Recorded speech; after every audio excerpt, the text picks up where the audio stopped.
अहमदनगर कल्याण महामार्गावर शुक्रवारी झालेल्या भीषण अपघातामध्ये 5 जणांचं निधन झाल्याची घटना ताजी असतानाच या महामार्गावर आणखी एक भीषण अपघात झाला। भरधाव कारने दुचाकीवरून जाणाऱ्या दोघांना धडक दिली। या अपघातामध्ये दोघेही 10 फुटापर्यंत हवेत उडाले। हा भीषण अपघात सीसीटीव्ही कॅमेऱ्यात कैद झाला आहे। सुदैवाने अपघातामध्ये जीवितहानी झाली नाही। या अपघातामध्ये दुचाकीवरील दोघे जण गंभीर जखमी झाले आहेत। मिळालेल्या माहितीनुसार नगर कल्याण महामार्गावर पिंपरी पेंढार येथे अपघाताची घटना घडली। भरधाव कारने दुचाकीला जोरात धडक दिली।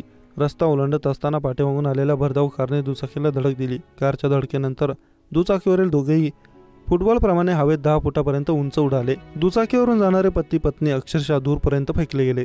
हा भीषण अपघात रस्त्याच्या कडेला असलेल्या दुकानात लावलेल्या सीसीटीव्ही कॅमेऱ्यात कैद झाला आहे। या अपघातामध्ये दुचाकीवरील दोघे थोडक्यात बचावले, पण ते जखमी झाले आहेत। जखमींवर खासगी रुग्णालयात उपचार सुरू आहेत। या अपघाताचा तपास जुन्नरच्या आळेफाटा पोलिसांकडून सुरू आहे। पोलिसांनी कार चालकाविरुद्ध गुन्हा दाखल केला। दरम्यान शुक्रवारी कल्याणनगर महामार्गावर भीषण अपघात झाला। भरधाव ट्रकने अंत्यविधी करून परतणाऱ्या नागरिकांना चिरडले। अपघातामध्ये 5 जणांचा मृत्यू तर 8 जण गंभीर जखमी झाले आहेत।